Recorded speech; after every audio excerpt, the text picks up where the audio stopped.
बहुत सारे लोग आपको एंटी मोदी क्यों परसीव करते हैं? एंटी मोदी हमको सिद्ध करने से लाभ है, क्योंकि हम जो बात धर्म की कहते हैं, मोदी जी धार्मिक आस्था वाले व्यक्ति हैं। अगर वो इस बात को ठीक से समझ लेंगे तो वो हमारी बात मानने लग जाएंगे धर्म के मामले में, और लोगों का मामला खेल बिगड़ जाएगा।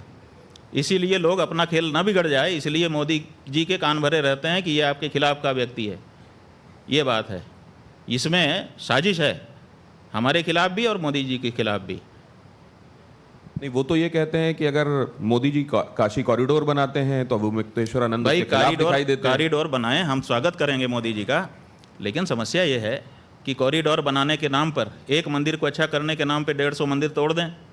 हम जब बोलते हैं तो उनके भले के लिए बोलते हैं और आगे भी बोलते रहेंगे, क्योंकि हम उनको पसंद करते हैं। लेकिन उनके जो बड़े कदम हैं आप उसके विरोध में दिखाई देते हैं। राम मंदिर वाले मामले में भी आई हुई। राम मंदिर वाले मामले में इन लोगों ने समझा दिया कि आप वहाँ पे प्रतिष्ठा कर दो तो आप जीत करके 400 पार हो जाओगे। हमने कहा भाई ये गलत है, ये ठीक नहीं है। हमने क्या गलत कहा था? मोदी जी के हित में ही तो कहा था। लेकिन यहाँ तो समस्या है कि दवाई है आपको ठीक करेगी, लेकिन कड़वी है। अब कह देते नहीं कड़वी मत पियो। अरे भाई दवाई है, इसको कड़वी ही पीना पड़ता है, तभी अच्छा होता है। तो मोदी जी के लिए आपके पास सारी दवाइयाँ कड़वी ही हैं क्या? भाई सवाल ये है कि इस समय मोदी जी सत्ता में हैं। जब मोदी जी नहीं रहेंगे तब जो रहेगा उसके बारे में ऐसी कड़वी दवाई हमारे पास रहेगी। जब मनमोहन सिंह थे तब मनमोहन सिंह के लिए कड़वी दवाई थी। तीसरा टर्म है मोदी जी का, लगातार वही है, उन्हीं वही काम कर रहे हैं। उन्हीं से गलती होती है तो उन्हीं को कहेंगे, और किसको? लेकिन कुछ लोग कह रहे हैं कि अगर कॉरिडोर मोदी जी बना रहे थे तो हम क्या करें? बांग्लादेश के नजीबुर रहमान के लिए हम बोलें कि मनमोहन सिंह के लिए बोलें कि स्टालिन के लिए बोलें? बताइए। जब जो जहां काम कर रहा होगा उसके लिए जो जिम्मेदार होगा उसी के लिए तो बोलेंगे। तो अब तो आपने उनको आशीर्वाद दे दिया, आपने उनको रुद्राक्ष की माला पहना दी, तो मतलब अब एक तरीके से आपका आशीर्वाद उनको मिल गया है। भाई वो आशीर्वाद का मतलब अलग होता है, वो शिष्टाचार था उनका भी और हमारा भी। उन्होंने भी सामने देखा, अपने शिष्टाचार का उन्होंने पालन किया, और हमने भी जो आए तो हमने भी अपने शिष्टाचार का पालन किया। इससे ज़्यादा वो उस मुलाकात का कोई मतलब नहीं निकाला जाना चाहिए। ये यहाँ पे हम ज़रा वो देखते भी हैं, जब आपने मोदी जी को देखिए, आप जिसको शिष्टाचार कह रहे हैं, उन्होंने प्रणाम किया आपको पूरी भावना के साथ, और आपने भी पूरी सहृदयता के साथ उनको आशीर्वाद दिया और उनको देखिए हमारे अपनी माला पहनाई। जब वो आए हमारे पास तो हमारे बच्चों ने हमारे पास कोई प्रसाद रखा नहीं था, तो हमने सोचा कि अब आ ही गए हैं तो हमने अपने गले की माला निकाल करके उनको पहनाई। क्यों? क्योंकि वो आए थे, हमने उनका स्वागत किया, दिल से किया। ऐसी क्या बात है? अगर हमारे मन में कोई भी उनके प्रति दुर्भाव होता तो वही मौका था, उसी समय दिख जाता, हम ऐसे कर लेते, आप लोग उसकी विश्लेषण करते होते आज की तारीख में। लेकिन हमने जब वो सामने पड़े कैसा दिल दिखाया, इसका मतलब मेरे दिल में क्या है वो दिख चुका है। अब तो कम से कम विश्लेषण सही करिए। तो अब उदारता के साथ आपने उनको आशीर्वाद दे दिया? हाँ जी। नहीं, शिष्टाचार उन्होंने निभाया, हमने भी शिष्टाचार दिल से निभाया। आशीर्वाद मिला कि नहीं? आशीर्वाद हम तब देंगे जब वो धर्म के मामले में धर्माचार्यों की राय मान करके काम करें। वो जब धर्म के मामले में खुद आगे आ जाते हैं। देखिए मोदी जी प्रधानमंत्री हैं, प्रधानमंत्री के रूप में उनका स्वागत है, धर्माचार्य नहीं है वो। तो धर्म के मामले में धर्माचार्यों की राय से काम करें तो हम खुल के आशीर्वाद देंगे। ये विवेक जी कुछ जोड़ना चाह रहे हैं इसमें? एक 5,000 करोड़ की शादी हुई, उसमें आप भी गए शंकराचार्य जी, और मीडिया के ऊपर बहुत सारे प्रश्न आए कि हिंदू धर्म का जो सर्वश्रेष्ठ पद पे बैठे हुए जो शंकराचार्य हैं वो क्यों एक बड़े आदमी के न्योते पे गए। जहाँ तक अंबानी जी के विवाह में जाने का प्रश्न है, हमको जब कोई बुलाता है तो हम ये नहीं देखते कि ये कितने पैसे का मालिक है, किस गाड़ी में आया है, नहीं देखते।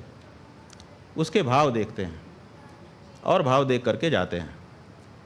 आपको नहीं पता है, हम पूछना चाहते हैं आप मीडिया लोगों से कि जब हम किसी गरीब के घर में जाते हैं, आपके मीडिया वाले कैमरे वहाँ क्यों नहीं होते हैं? बताओ हमको।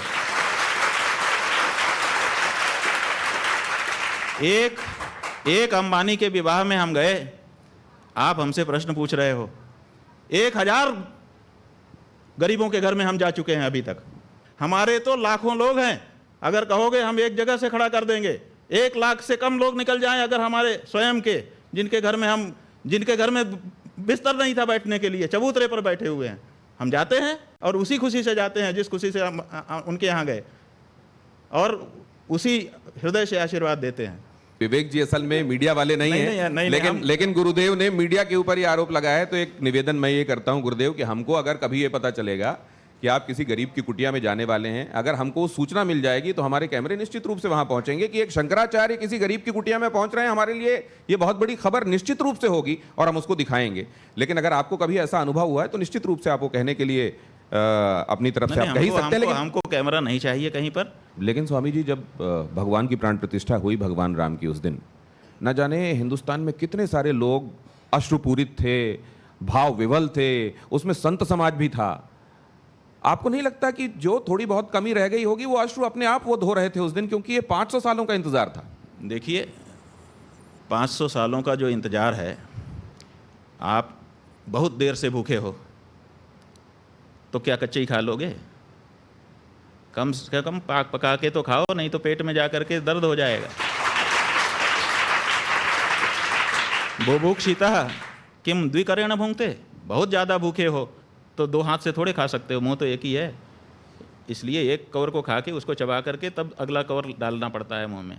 तो कितनी भी जल्दबाजी हो, कितना भी त्वरा हो, लेकिन एक नियम है, उसको तो पालन करना ही चाहिए। देखिए, वहाँ पे भगवान विराजमान हो गए, उसके आंसू थे वो, बड़े मंदिर छोटे मंदिर के आंसू नहीं थे। हमारी जगह पे हम फिर से आ रहे हैं, इस बात के आंसू थे, और वो आंसू छोटे मंदिर में भी हो सकता था। क्यों नहीं आपने कर दिया? आप बड़े मंदिर की बात करते हैं, फिर बड़े मंदिर से छोटा मंदिर को ही अपना लेते हैं, और अंत में उस मंदिर को भी पूरा नहीं बना पाते हैं अपने अनुसार। खुद एक संत उत्तर प्रदेश के मुख्यमंत्री हैं, कहीं ऐसा तो नहीं है कि सब चीज़ें विधान के हिसाब से सही हुई, लेकिन जो कहते हैं मुंडे मुंडे मतर भिन्ना, उस वजह से ये बातें हो रही? देखिए, विधान कोई मुंड में नहीं होता है। आपकी ये गलत धारणा है कि विधान मुंड में होता है।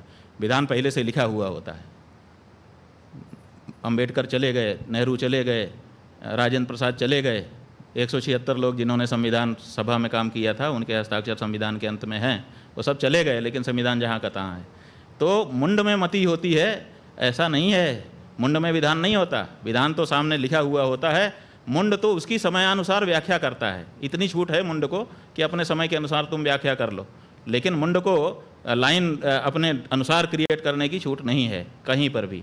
तो धर्मशास्त्र पहले से लिखा हुआ है, उस धर्मशास्त्र की पंक्ति को निकालिए, उसके ऊपर चर्चा करिए, उसमें मुंड काम आएगा। आप व्याख्या करिए, कुछ क्या दिक्कत है? आप व्याख्या करेंगे, हम मानेंगे।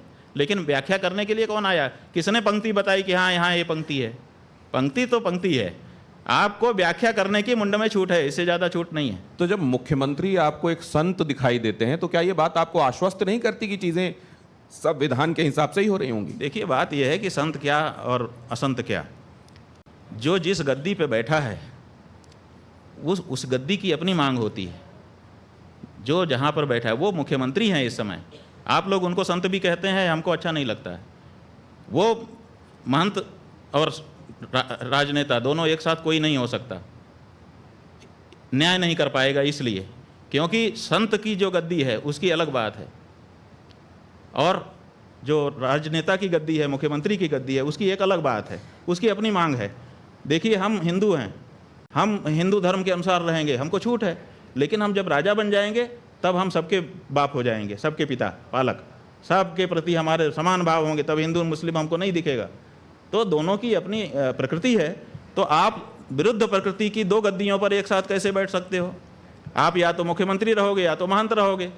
तो आप तो मुख्यमंत्री की शपथ ले चुके हैं, मुख्यमंत्री हैं, तो मुख्यमंत्री को मुख्यमंत्री कहिए। जब वो मुख्यमंत्री पद से हट करके गद्दी पे जाएंगे तब हमको उनको गद्दी वाला मानेंगे, तब उनके साथ संत का व्यवहार करेंगे। तो स्वामी जी, क्या शास्त्रों में और संविधान में विरोधाभास है, मतैक्य नहीं है, और इसलिए तो ये विरोधाभास तो फिर हमेशा रहेगा? क्या विरोधाभास है? आप कह रहे हैं कि जो संविधान की गद्दी में बैठा हुआ है, हाँ, वो शास्त्र के हिसाब से होने वाली गद्दी में नहीं हो सकता, और जो शास्त्र वाली गद्दी में बैठा हुआ है वो संविधान वाली गद्दी में नहीं हो सकता। ठीक है। मतलब क्या इनमें विरोधाभास है क्या, शास्त्र में और संविधान में? हाँ, बिल्कुल विरोधाभास है। धर्मशास्त्र की अपनी मर्यादा है, उसके काम करने का अलग तरीका है। तो जो शास्त्र को मानने वाले होंगे वो संविधान के हिसाब से नहीं चल सकते, और जो संविधान को मानने वाले होंगे क्या वो शास्त्र के हिसाब से नहीं चल सकते? देखिए, संविधान के मानने वाले शास्त्र के अनुसार कहाँ चल रहे हैं? आपको समान नागरिक संहिता क्यों बनाने की जरूरत पड़ रही है, बताओ। अगर शास्त्र और संविधान दोनों साथ साथ चल सकते हैं तो आप समान नागरिक संहिता के बारे में क्यों लंबे समय से सोच रहे हो, क्यों उसकी बात करते हो? समान नागरिक संहिता बनानी ही इसलिए पड़ रही है क्योंकि धर्म अलग रास्ते जा रहा है। और देखिए, धर्म जो है वो लोक के साथ परलोक को भी सोचता है, और संविधान में परलोक की कोई व्यवस्था नहीं है। कैसे हमारी आवश्यकताओं की पूर्ति वो करेगा संविधान? इसीलिए धर्म को छोड़ करके हम कैसे संविधान पर पूरी तरह से अवलंबित हो सकते हैं? उसमें परलोक की कहाँ चर्चा है, बताइए। वो केवल लोक के बारे में व्यवस्था बताता है, और हमारा धर्म वो लोक और परलोक दोनों को सुधारने की बात करता है। अंतर है दोनों में। तो जो भारतीय नागरिक है और शास्त्र में सनातन धर्मी भी है, वो क्या करे? वो संविधान को माने कि शास्त्र को माने? शास्त्र को मानना होगा, क्योंकि शास्त्र लोक परलोक दोनों की चर्चा करता है, और हमारा जो जीवन है उसमें लोक परलोक दोनों समाहित हैं। इसलिए जहाँ तक हमको संविधान चोट नहीं पहुँचाएगा वहाँ तक हम उसको मान लेंगे, लेकिन जहाँ चोट पहुँचाता होगा वहाँ तो हमको धर्म को ही, धर्मशास्त्र को ही चुनना होगा। ऐसा ही कोई व्यक्ति स्वामी जी रहा होगा जिसने अभी एक ब्राह्मण लड़के की, जिन लोगों ने हत्या कर दी है मानते हुए कि वो गौरक्षक है, गौ विरोधी है, और वो गौ मांस ले जा रहा था साथ में, उसने कह दिया कि मुझसे भूल हो गई, जा करके सरेंडर कर दिया। आपका जो संविधान कानून बना है उसको भोगने के लिए तैयार है। आप क्या चाहते हैं इससे ज़्यादा? आपकी पुलिस को मशक्क़त भी नहीं करनी पड़ी, बहुत सारी टीमें भी नहीं बनानी पड़ी।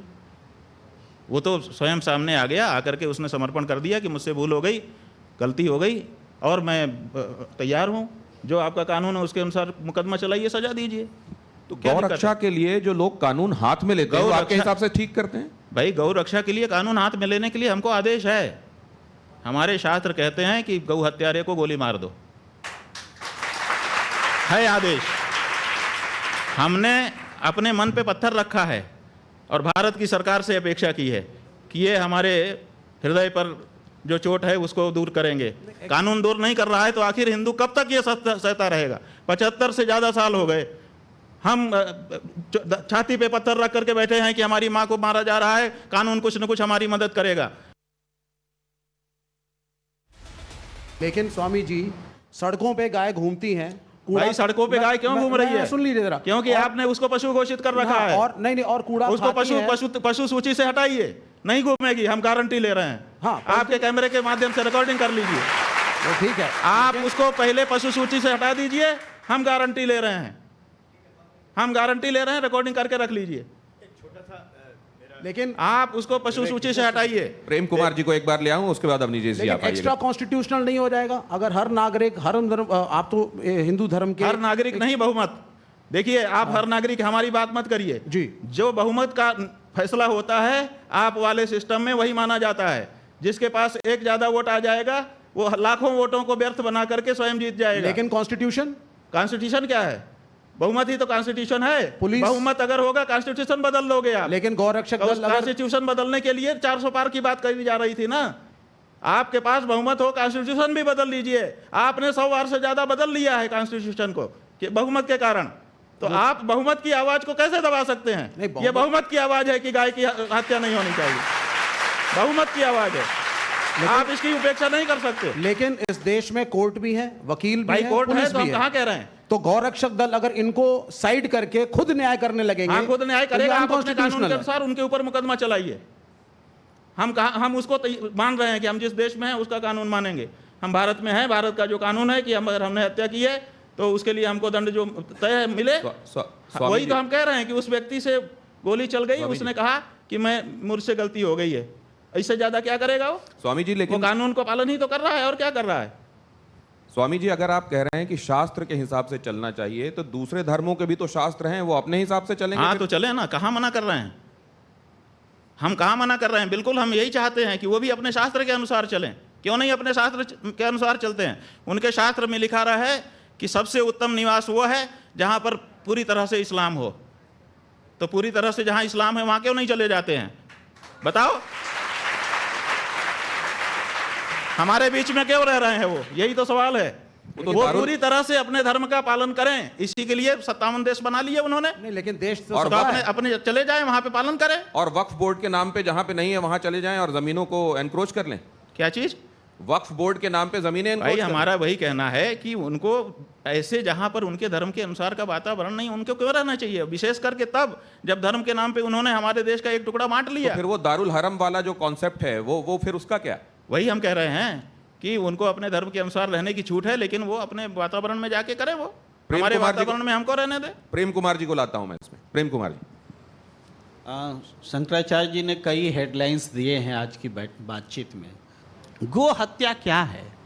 गो हत्या पर आप कह रहे हैं बलि देना, किसी को मांस के हिसाब से, खाने के हिसाब से पशु की हत्या करना, गाय की हत्या करना, गाय के संदर्भ में गो हत्या, सिर्फ यही गो हत्या है क्या? भूखे गौशालाओं में मरती हुई गायें ये गो हत्या नहीं है? इसके लिए कभी आपने कभी कोई आवाज़ नहीं? क्यों गाय गौशालाएं में गायों की हत्या, मौत, वो हत्या मैं मानता हूँ, लेकिन वो गो हत्या नहीं है क्या? उस पर भी तो कोई दृष्टि होनी चाहिए। मैं एक और सवाल रखता हूँ, मेरी आवाज़ में थोड़ी तलखी आ रही है, मैं क्षमा मांगता हूँ, लेकिन और भी बात आ रही है। नहीं, जिस जैसे आपके मन में भाव है वैसे ही व्यक्त करिए, हम इसका स्वागत करते हैं, ठीक है। मैं धन्यवाद। एक साथ साथ और भी बातें हैं भाई। कश्मीर में पंडित विस्थापित हुए ना, कितने लोगों को बसाया गया, कितने पंडितों को बसाया गया, और इसके लिए किया क्या? एक हिंदू धर्म के शंकराचार्य के नाते हिंदू पंडितों को वहां बसाने में क्या किया गया? आपका क्या योगदान रहा? सरकार को जवाबदेह बनाने के लिए आपने क्या किया? ये तो सवाल हम आपके सामने रखते हैं। सबसे ज़्यादा गायें कौन पाल रहा है? हमारी गौशालाएं पाल रही हैं, हमको इस बात का गर्व है। और आप ये मत कहिए कि व्यक्तिगत मेरे नाम से कितनी संपत्ति है, वही संपत्ति मेरी है। हिंदू धर्म का जहाँ जहाँ जो कुछ भी अवस्थापन है वो सब हमारा है, शंकराचार्य होने के नाते। जितनी गौशालाएं हैं वो सब हमारी हैं, और हम वहाँ पर गौओं की रक्षा कर रहे हैं। जो गौएं मरी हैं, जिसकी रिपोर्टिंग आपके पत्रकारों ने की है, 99% वो गौशालाएं हैं जिनमें सरकारी अनुदान आ रहा है। उन गौशालाओं में गाय की हालत खराब हुई जब आपने कहा कि हम इस गौशाला में अनुदान करेंगे। अनुदान का जो पैसा है वो भ्रष्टाचार की भेंट चढ़ गया और गाय मर गई। आप निकाल लीजिए, सारी रिपोर्टिंग निकाल लीजिए। कौन दोषी है आपके हिसाब से, और कौन ज्यादा दोषी? हम ये कह रहे हैं कि आप हमसे ये पूछ रहे हैं कि नाग अच्छा कि सांप अच्छा,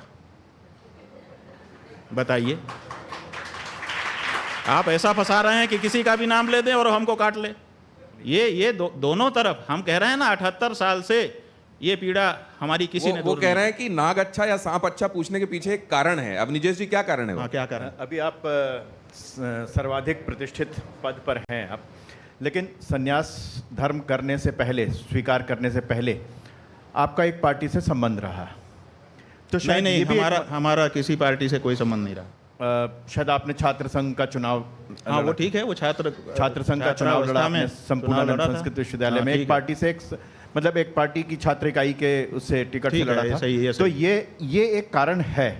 एक स्पष्ट बोलिए, आप क्या कहना चाह रहे हैं कि मतलब उस समय, आज मैं, स्वामी जी हमारे लिए बहुत ही सम्मानित हैं, लेकिन एक समय जब छात्र जीवन में थे तो उस समय NSVI की टिकट पर आप वहाँ पर छात्र संघ के, देखिए ये कितना बड़ा झूठ, इतना बड़ा विद्वान पत्रकार बोल रहा है। नहीं, कितना बड़ा झूठ बोल रहा है ये पत्रकार। अच्छा, ये RSS नहीं, आप हमको प्रमाण दो कि हम NSVI से कैंडिडेट थे। एक संघ के हैं, छात्र संघ संघ के हैं, लेकिन झूठ बोल रहे हैं। नहीं, छात्र संघ के झूठ बोल रहे हैं। तो ये भी अच्छी बात है कि अगर ये बात कहीं विमर्श में थी हम या है और NSVI आपने सामने रखा, कब कैंडिडेट, तो ये भी अच्छी बात। नहीं, छात्र संघ के नहीं, हम झूठ नहीं स्वीकार कर सकते। छात्र संघ का अध्यक्ष का चुनाव लड़े थे। एक सेकंड, आपने कहा कि NSVI के कैंडिडेट हम कब रहे ये प्रमाणित करें।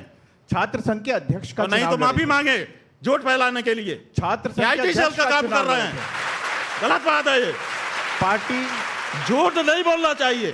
NSUI से कोई भी जो बड़ा आदमी है वो झूठ बोलेगा, वो छोटा हो जाएगा। छात्र संघ, ऐसा मत करिए, आपका हम सम्मान कर रहे हैं। आपने छात्र संघ का चुनाव लड़ा था, मैं ये कह रहा हूँ। भाई छात्र संघ का हमने चुनाव लड़ा था, विद्यार्थी परिषद से लड़ा था। अब बताइए, और विद्यार्थी परिषद का कैंडिडेट था मैं, विद्यार्थी परिषद से मैंने चुनाव लड़ा है। अब बताइए, वो भी एक पार्टी थी ना?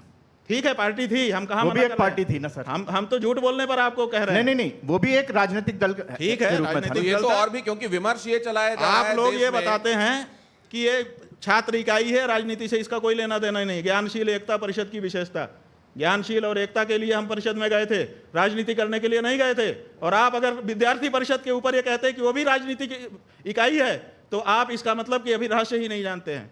इसका मतलब कि आप अंदर की बात कर रहे हैं। विद्यार्थी परिषद स्वतंत्र इकाई है और वो छात्रों के बीच में नेतृत्व की भावना के विकास के लिए कार्य करती है। वो किसी दल का पिछलग्गू नहीं है। विद्यार्थी परिषद का कोई अध्यक्ष हो, आप उससे हमारी बात कराइए। हम विद्यार्थी परिषद में रह चुके हैं। आप हमारे ऊपर ये आरोप लगाएं कि आरोप नहीं है। हम पार्टी है, आज एक बहुत गलत, बड़ा- हम राजनीतिक पार्टी नहीं है। स्वामी जी, दिनेश वो जी, आरोप दिनेश नहीं जी, एक लगा छोटी रहे। सी बात। उन्होंने आज एक बहुत बड़ी सामने साफ बात आ गई कि जो एक विभ्रम फैलाया जा रहा था, स्वामी जी के मुख से स्वयं ये बात सामने आई कि वो किसी राजनीतिक पार्टी और खासतौर से एनएसयूआई के टिकट पे नहीं लड़े। ये बहुत बड़ी सच्चाई सामने आई क्योंकि है। ऐसा आपके बारे में फैलाया जा रहा था, इसलिए उन्होंने ये बात रखी। स्वामी जी, तो इससे उनसे नाराज मत होइए। ये अच्छा हुआ कि ये बात सामने आ गई वही और हम कह जवाब रहे हैं ना आ कि झूठ भी बहुत कुछ फैलाया गया है। तो झूठ को कम से कम जो बड़े लोग हैं उनको कंफर्म करना तो स्वामी चाहिए जी, ना क्या- कि जो वो व्हाट्सएप यूनिवर्सिटी में आएगा वही स्वामी जी, अगर एक बड़े और लोग, बात- विचारवान लोग अगर वही बोलने लगेंगे तो आम आदमी का क्या होगा। स्वामी जी, एक और बात मैं आपसे जानना जी। चाहता हूं। ये कहा जाता है कि सितंबर 2022 में प्रियंका जी ने आपको शंकराचार्य जी संबोधित करते हुए पत्र लिखा था और मामला ये सबसे बड़ी अदालत में गया कि आपके संदर्भ में इस पदवी का इस्तेमाल होना चाहिए या नहीं होना चाहिए। इसको लेकर भी स्थिति क्या स्पष्ट? देखिए, ऐसा है कि हमारे संदर्भ में किसी भी न्यायालय में हम शंकराचार्य हैं कि नहीं है इसका कोई मुकदमा नहीं है। आपको हम बता देना चाहते हैं, चाहे वो निचली अदालत हो, चाहे बीच की अदालत हो, चाहे ऊंची अदालत हो, किसी भी न्यायालय में ये विचार नहीं है कि हम शंकराचार्य हैं कि नहीं हैं। पहली बात। दूसरी बात, हमारे गुरुजी ने एक मुकदमा एक व्यक्ति के खिलाफ किया था जो अपने आप को शंकराचार्य कह रहा था। तो उन्होंने कहा कि इसको रोक दिया जाए कि ये अपने आप को शंकराचार्य ना कहे। निषेधाज्ञा का वाद कहते हैं इसको। तो वो निषेधाज्ञा का वाद चला, कई वर्ष लगे उसमें, सन 1989 से लेकर के वो चलता रहा और वो अलग अलग स्तर पर निर्णित होते हुए, और जिनके खिलाफ वो मुकदमा हमारे गुरुजी महाराज ने किया था उनको बार बार रोके जाते हुए कि इनको रोक दिया जाए, रोक दिया जाए, रोक दिया जाए। अब वो सुप्रीम कोर्ट में आया हुआ है। उसको गुरुजी हमारे लड़ रहे थे क्योंकि हमारे गुरुजी शंकराचार्य हैं कि नहीं इस पर विवाद नहीं था। हमारे गुरुजी ने कहा कि मैं शंकराचार्य हूँ, इनको रोक दिया जाए, उस पर वो मुकदमा चला था और वो अभी सुप्रीम कोर्ट में चल रहा था। उसको लिंगर ऑन टैक्टिस की जा रही है क्योंकि जो प्रतिपक्षी थे हमारे गुरुजी के सामने वो सिद्ध हो गया कि वो सन्यासी नहीं है। जहाँ तक प्रियंका गांधी के पत्र की है, तो जब हमको शंकराचार्य पद पर अधिष्ठित किया गया तो देश के बहुत बड़े बड़े लोगों ने और हमारे जो सामान्य भक्त लोग हैं उन सब ने अपने अपने ढंग से, बहुत सारे लोग, लाखों लोग वहाँ इकट्ठा हुए। उसके बाद हजारों लोगों ने पार्टिसिपेट किया, सैकड़ों लोगों ने पत्र लिखे, व्हाट्सएप आदि से सूचनाएं दी, बधाई दी, ये दिया, वो दिया, प्रणाम कहा। उसी में कुछ बड़े लोगों ने पत्र भी लिखे। उसमें आनंदीबेन पटेल ने भी पत्र लिखा, जो राज्यपाल हैं उत्तर प्रदेश की, और यही संबोधन के साथ लिखा। हाँ जी, उन्होंने कहा कि ज्योतिषपीठ के शंकराचार्य के रूप में प्रतिष्ठित होने पर आपको हम अभिनंदन कर रहे हैं। अनसुईया उइके जो छत्तीसगढ़ की राज्यपाल थी, उन्होंने भी पत्र लिखा। मध्य प्रदेश के शिवराज सिंह और उनके मंत्रिमंडल के कई मंत्री वहाँ उपस्थित ही रहे। जो केंद्रीय मंत्री थे प्रहलाद पटेल जी, वो वहाँ उपस्थित ही रहे, उन्होंने अपना व्याख्यान दिया, उसकी रिकॉर्डिंग पड़ी हुई है। तो ऐसी परिस्थिति में सारे ही लोग कर रहे थे। उसी में प्रियंका गांधी का भी पत्र गया। ये तो प्रियंका गांधी के पत्र जाने मात्र से हम अगर शंकराचार्य हो गए होते या प्रियंका गांधी शंकराचार्य बना सकती है, ऐसी उसकी मतलब परिस्थिति है, तो बात अलग है। अगर वो बना सकती है एक पार्टी की नेता होने के नाते, तो ये राज्यपाल लोग नहीं बना सकते, मुख्यमंत्री और केंद्रीय मंत्री नहीं बना सकते। ये प्रश्न ये लोग क्यों गए हमारे पास और इन्होंने नहीं बनाया क्या? तो ये जो है केवल एक प्रियंका गांधी का पत्र निकाल करके उतने मंच में से और उसको कोई दिखाए और उसको आप लोग फिर लगातार पब्लिश करें, इसीलिए तो 10 करोड़ का मानहानि का दावा हमने हाई कोर्ट में किया है। अब उसमें सबको जवाब देना पड़ेगा। तो ये जो लोग हैं जो आप जानबूझ करके, जब कई पत्र हैं तो एक ही पत्र को क्यों दिखाया जा रहा है और उसी पत्र को क्यों हाईलाइट किया जा रहा है? क्या ये आपके गुरु भाई हैं जिन्होंने ये बात कही? जरा इसको देखेंगे और बताएंगे क्या कि क्या ये सच में आपके गुरु भाई हैं और ये जो बातें कह रहे हैं उसमें तथ्य है या नहीं? दिखाएंगे क्या प्लीज आप? अरे अमुक्तेश्वर की लोगों को मार रही है, किडनैप कर रही है, राम भगवान की प्रतिष्ठा के ऊपर आपत्ति उठा देते हैं, सन्यासी बनकर शादियों में चले जाता है, झूठ बोल देते हैं। केदारनाथ जी का 228 गोल्ड क्या है, गायब हो गया। अरे भाई, ये मुक्तेश्वरानंद को पीतल क्या होता है, सोना क्या होता है, ये भी पता नहीं, क्योंकि ये भी एक डुप्लीकेट है ना। उसमें आएंगे, उसमें चिट्ठा खोलेंगे। अभी असली चिट्ठा खोला तो बहुत समस्या हो जाएगा। देखिए, ये है वो। हाँ ठीक है, ये देखिए, हमारे गुरुजी ने लाखों लोगों को दीक्षा दी अपने जीवन काल में, क्योंकि उनका जीवन काल बहुत लंबा रहा। 1940 से वो महात्मा हो गए थे और उनके शिष्य बनने लगे थे। आप समझिए कितना लंबा। उनका 80 साल से अधिक का सन्यासी जीवन था और आरंभ काल से ही उनके प्रति लोगों का आकर्षण था। लाखों लोगों को उन्होंने दीक्षित किया। कौन उनका शिष्य है, कौन शिष्य नहीं है, वो अलग बात है। लेकिन हमारे यहाँ ये सन्यास में नियम है कि गुरु जिसको ये दंड है, देखिए, ये दंड जिसको अपने हाथ से पकड़ाता है वो उसका दंडी सन्यासी शिष्य माना जाता है। और ये हमारे गुरुजी के 3 ही शिष्य थे। एक का अब देह छूट चुका है, 2 हम लोग हैं, एक द्वारका के शंकराचार्य जी हैं, एक हम हैं। इनके अलावा किसी को महाराज श्री ने अपने हाथ से दंड नहीं दिया, इसलिए उनका कोई दंडी सन्यासी शिष्य नहीं। तो ये व्यक्ति जो है गुरुजी का दंडी सन्यासी शिष्य नहीं है, एक बात। दूसरे, वो कह रहा है कि ये लोगों को मार रहे हैं। आप बताइए, मार रहे हैं तो कभी तो कोई रिपोर्ट करता? आप लोग पत्रकार हैं, कहीं तो आता कि भाई इन्होंने हत्या कर दी? कहीं किसी थाने में तो दर्ज होता हमारे खिलाफ कि इन्होंने हत्या की है? वो नहीं दिखा रहा है। फिर कह रहा है ये किडनैप कर रहे हैं लोगों को। किडनैपिंग का कोई केस हमारे खिलाफ अभी तक उसने दिखाया नहीं। फिर वो कह रहा है कि सोने पीतल का इनको भेद नहीं है। और फिर उसी वक्तव्य में, अभी जो आपने नहीं दिखाया, हमको दिखाया गया है, उसी में कह रहा है कि इन्होंने सोना गायब कर दिया। आपने सोना गायब कर दिया? हाँ, माने मठ का सोना गायब कर दिया। तो अगर हमको सोना पीतल का भेद नहीं पता था तो हमने पीतल क्यों गायब नहीं किया, सोना ही क्यों गायब किया? नहीं माने खुद की बात पे स्थिर नहीं रह पा रहा है वो। और फिर वो कहता है कि 228 किलो सोने की बात करते हैं। हमने अकेले ने थोड़े की है, उसमें तो पूरा मीडिया, 50 मीडिया घराने शामिल हैं जिन्होंने 230 किलो सोने की, 228 किलो सोने की बात की है। अकेले हम हो तो हम उसके बारे में बात तो क्या कर इस 228 किलो सोने को लेके आप लोगों की तरफ से कोई एफआईआर दर्ज कराई गई है? देखिए, बात यह है कि 228 किलो सोने के बारे में हमने अकेले नहीं कहा है। सब मीडिया ने 1 महीने तक इस स्टोरी चलाई है। और जो कमेटी है, कमेटी ने उसको विज्ञप्तियां जारी की हैं, कमेटी ने वक्तव्य जारी किए हैं और वीडियो आया है, फोटो आए हैं। वहाँ पर 6 महीने के लिए विशेष सुरक्षा की गई है सोने की। ये सब ऑन रिकॉर्ड है। क्या एफआईआर करें आप बताओ?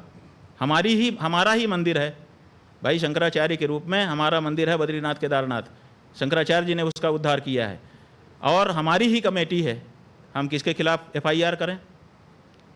आप बताइए। हमने जो हमको कहना था कहा और साफ साफ कहा। और हमने क्या कहा? हमने किसी चोर नहीं कहा। हमने कहा भाई ये बातें बहुत ज़्यादा उठ रही हैं, इस पर जांच करा लेना चाहिए। तो जांच नहीं करा रहे हैं। और वो जो मंत्री जी हैं उन्होंने आकर के कहा हम तो मुकदमा तैयार कर दिए थे, क्योंकि हमको जो कमेटी के अध्यक्ष हैं बद्रीनाथ केदारनाथ मंदिर समिति के, उन्होंने एक वक्तव्य के माध्यम से हमको कहा कि हम उनसे अनुरोध भी कर रहे हैं और चुनौती भी कर रहे हैं। तो आप बताइए, 2 शब्द कहा उन्होंने कि हम अनुरोध कर रहे हैं और चुनौती भी दे रहे हैं कि वो अगर उनके पास कोई प्रमाण है तो न्यायालय में जाएं।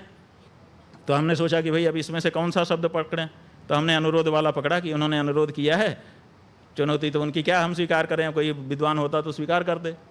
तो हमने अनुरोध वाला पकड़ा और हमने मुकदमा तैयार कर दिया। हमारे वकील मुकदमा करने ही जा रहे थे, तब तक वहाँ केदारनाथ में आपदा आ गई। बहुत सारे लोग परेशान होने लगे, तो हम लोग उसमें मन लगाए। और फिर हमारे वकीलों ने भी कहा कि ऐसी परिस्थिति में अपने लोग जाएंगे, अच्छा नहीं लगेगा। फिर अभी जब वो बात शांत हुई, फिर से यात्रा शुरू हो गई, तो फिर हमने वकील को कहा कि भाई अब डाल दिया जाए। तो उन्होंने कहा कि जो मंत्री जी हैं वो कह रहे हैं कि हमने जांच करा ली है, सरकार के पास हमारी जांच पड़ी हुई है, हम उसको सार्वजनिक करेंगे। तो अब हम प्रतीक्षा कर रहे हैं कि वो अपने जांच की रिपोर्ट सार्वजनिक करें, उसका अध्ययन करके तब हम करेंगे, जो कुछ करना होगा हम करेंगे। कि इस मानहानि वाले संदर्भ में कोर्ट का रिमार्क जो ये आया कि साधु संत तो मान अपमान से सम्मान निरादर आदर ही, सब संत सुखी विचरंत मही वाला जो भाव था, उसको आपने कैसे देखा? वो कहते हैं कि साधु संतों का क्या मान क्या अपमान। तो सवाल ये है कि जो लोग कानून बना रहे थे मानहानि के, क्या वो लोग आपसे कम जानकार थे कानून के? उसी समय क्यों उसी में एक क्लाज नहीं जोड़ दिया गया कि साधु संतों के लिए ये कानून लागू नहीं होगा, क्योंकि वो तो मान अपमान से परे हैं। एक सन्यासी अपने मान अपमान से ऊपर है, हमारा पीठ मान अपमान से ऊपर नहीं है। हमारे पीठ की गरिमा की रक्षा वो हमारा कर्तव्य है और किसी भी हिंदू का कर्तव्य है। तो हम जो मानहानि के मुकदमे में गए हैं, अपने पीठ के सम्मान के लिए गए हैं, हम इसके लिए नहीं गए हैं कि हमारा मान अपमान। हम तो ऊपर हैं और आगे भी रहेंगे, लेकिन जिस पीठ पर हम हैं वो हमसे तादाद में संबंध उसका बन गया है। पीठ और हम अब दो अलग अलग नहीं हैं, इसलिए हमारे में पीठ का अक्स आता है। हम जब जाते हैं तो लोग कहते हैं, ये नहीं कहते हैं कि अभी मुक्तेश्वरानंद आया है, 1-2% कहते होंगे, अधिकतर लोग कहते हैं शंकराचार्य आया। तो इसका मतलब कि पीठ से हमको जोड़ करके देखते हैं। तो पीठ के महात्म्य की रक्षा करना, उसकी महिमा गरिमा की रक्षा करना जो पूर्व आचार्यों ने की है, वो हमारा कर्तव्य है और उसके लिए हम गए हैं। ये बात न्यायाधीश महोदय को समझनी पड़ेगी और ऐसी टिप्पणियों से बचना होगा। हम उनसे अनुरोध करना चाहेंगे आपके माध्यम से कि उनको जो टिप्पणी करना हो हम बिल्कुल रोक नहीं लगाएंगे, लेकिन वो सब लिख दें, लिखित में दें, ताकि हम उसके लिए जवाब कर सकें। ऐसी टिप्पणी ना करें कि अखबार में छपवा दें और उसके बाद बात खत्म हो जाए। तो अब इस चर्चा के आखिरी चरण की तरफ मैं बढ़ रहा हूं, लेकिन एक सवाल ये कि सनातन धर्म के जो मानने वाले लोग हैं वो जब ये देखते हैं कि आप प्रधानमंत्री नरेंद्र मोदी को आशीर्वाद देते हैं तो बहुत सारे लोग उसमें प्रसन्न होते हैं, लेकिन फिर वो ये भी देखते हैं कि उद्धव ठाकरे जो बड़ी दूर तक भारतीय जनता पार्टी के साथ हिंदुत्व का ही झंडा लेकर चलते रहे, आज वो तुष्टीकरण वाले खेमे में खड़े हुए हैं, लेकिन आपका आशीर्वाद उनको भी मिल जाता है। तो इसमें वो कन्फ्यूजन होता है कि असल में स्वामी जी सनातन का झंडा पकड़ के चलने वाला मानते किसको हैं? देखिए, बात यह है कि ये जो आपका सवाल है, प्रश्न है, इसी में जवाब छिपा हुआ है कि कुछ लोग ये चाहते हैं कि एक मामले में हमारी मोनोपोली हो। मोनोपोली क्यों देखते हैं आप? दोनों हिंदू पार्टी है, दोनों को हमारा आशीर्वाद है। शिवसेना भी तो हिंदू पार्टी है, तो आप एक को ख़त्म करके मोनोपोली क्यों करना चाहते हो? वो भी हिंदू है, उनको भी हम आशीर्वाद दे रहे हैं ताकि वो भी बढ़ें, आप भी बढ़ें। तो क्या आप ये मानते हैं कि कांग्रेस ने तुष्टीकरण किया या नहीं किया? आप इसको कैसे देखते हैं? भाई, हम इसके निर्णायक नहीं हैं, इसके निर्णायक जनता है और जनता आगे भी निर्णय करती रहेगी। लोगों का काम है अपने अपने ढंग से अपनी अपनी करनी को दिखाएं, जनता निर्णय करती है। हम कौन होते हैं कि किसी के बारे में कहने वाले? तो राजनीति का तो यही चरित्र है इस समय। नहीं, राजनीति में यह चरित्र है तो हम अपने सब हिंदू भाइयों को कहना चाहते हैं कि देखो, राजनीति करने वाले को हिंदू धर्मशास्त्रों के अनुसार विश्वासघात करने की छूट नहीं है, तो जान लो। ये मत कहो कि हम राजनीति में हैं इसलिए हमको तो ये छूट है। विश्वासघात तो फिर भी पाप ही होता है, दोषी होता है, इसलिए वो उसकी प्रिविलेज नहीं ले सकते आप। तो अगर कोई एक व्यक्ति किसी एक पार्टी में नेता है और उसको ये लग रहा है कि पार्टी अब सिद्धांतों के अनुरूप नहीं, अरे तो 5 साल प्रतीक्षा करो ना, फिर नए चुनाव में नई पार्टी में जा करके लड़ लो।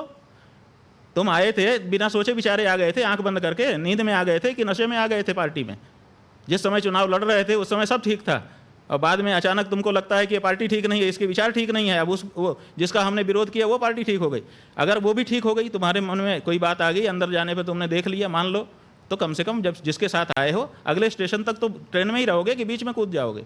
मैं एक बात बहुत स्पष्ट कहना चाहता हूं कि बड़े इंटरव्यूज़ मैंने लिए हैं और उसमें बड़े चुभने वाले सवाल भी पूछे हैं, ऐसा भी पूछा है जो लोगों को असहज कर देता है, लेकिन जितनी स्पष्ट तरीके से, जितने एक्सप्लिसिट तरीके से बातों को स्वामी जी रखते हैं, बिना लाग लपेट के रखते हैं, बगैर घुमाए फिराए रखते हैं, ये मैंने बहुत कम देखा है और इसके लिए साधुवाद स्वामी जी। अब ये आपके पास दो, ये जिसमें एक में यस लिखा हुआ है और एक में नो लिखा हुआ है। वैसे तो ये टेबल टेनिस हाँ, ना लिखते तो अच्छा होता, हम अंग्रेजी में जवाब हम देंगे। शंकराचार्य जी, मुझे मालूम है कि आपको यस या नो के बारे में बहुत अच्छे से चीजें पता है और इन सवालों के संदर्भ में तो बहुत ही अच्छे से पता है। वैसे तो मेरा तो ये अनुरोध, ये काला जो है ये ना होगा और लाल जो है हाँ होगा। काला ना होगा और लाल हाँ होगा। यस नो मैं नहीं दिखाऊंगा, शायद ये आंग्ल भाषा की वजह से। अगर ये हिंदी में लिखा होता तो स्वामी जी उसको हाँ या ना के तौर पे दिखाते। ये मुझे मंजूर है क्योंकि टाइम्स नाउ नवभारत है, ये हिंदी का चैनल है, बिल्कुल ठीक है अगर आप यस या नो की जगह हाँ या ना में जवाब देना चाहते हैं। तो ये रैपिड फायर है और वैसे तो मैं अपने मेहमानों से अनुरोध करता हूं कि उनको हाँ या ना में से कोई एक जवाब देना होता है, लेकिन मैं धर्माचार्य से इस समय बात कर रहा हूं तो उनके पास ये सुविधा है कि अगर वो समझते हम हैं कि ये दोनों दोनों मिला नहीं देंगे। तो दोनों मिला देंगे। मिला देंगे। तो मेरा अब ये राउंड शुरू होता है, इसको रैपिड फायर। आप लोगों को मजा आ रहा है ना इस इंटरव्यू में? ये है रैपिड फायर राउंड। इसमें जल्दी जल्दी सवाल पूछे जाते हैं और जल्दी जल्दी उसका उत्तर इसी यस या नो में सोचने आता का- है। पहला तो ये ताकि है सोचने का मौका ना हो, ताकि सोचने का सही मौका सही ना। अंदर जो है वही निकले, ये मतलब है। तो पहला सवाल इसमें यह है कि अयोध्या में राम मंदिर बना है, यह सही है या गलत है? अयोध्या में राम मंदिर बना है, यह सही है। मोदी सरकार में हिंदू गर्व से भरा हुआ है, यस या नो? हिंदुओं पर खतरा इस्लामिक कट्टरपंथ से है। रोहिंग्या बांग्लादेशियों को देश से बाहर करना चाहिए। क्या जाति की राजनीति सनातनियों को जोड़ेगी? क्या जाति की राजनीति सनातनियों को जोड़ेगी? अब यहां पे ये रैपिड फायर समाप्त हुआ यस या नो के तौर पर। अब केवल दो नाम हैं, एक है राहुल गांधी और एक है नरेंद्र मोदी। स्वामी जी, राहुल गांधी का नाम उसमें ठीक समझते हैं या नरेंद्र मोदी का नाम ठीक समझते हैं? अब ये उनसे अनुरोध है, सनातन संस्कृति के रक्षक कौन? वो कह रहे हैं इन दोनों का ही नाम इसके संदर्भ में वो नहीं लेंगे। आतंकवाद से बेहतर मुकाबला कौन कर सकता है, नरेंद्र मोदी या राहुल गांधी? अब इसमें कैसे हम हाँ ना कहेंगे? ये तो आपको अच्छा, नाम लेना है, नाम इसमें। लेना है। हाँ, नाम लेना है। देखिए 10 साल से आतंकवाद के बारे में नरेंद्र मोदी प्रयास कर रहे हैं और कहीं ना कहीं तो अंकुश तो लगाया ही हुआ है। तो नरेंद्र मोदी नाम ले रहे हैं आप? माने ये परखे जा चुके हैं, अभी उनकी परख नहीं है। नरेंद्र मोदी नाम लिया है लेकिन ये परखे जा चुके हैं इसलिए नाम लिया है। चलिए, सच्चा शिव भक्त कौन, नरेंद्र मोदी या राहुल गांधी? भैया दोनों राजनीतिक हैं।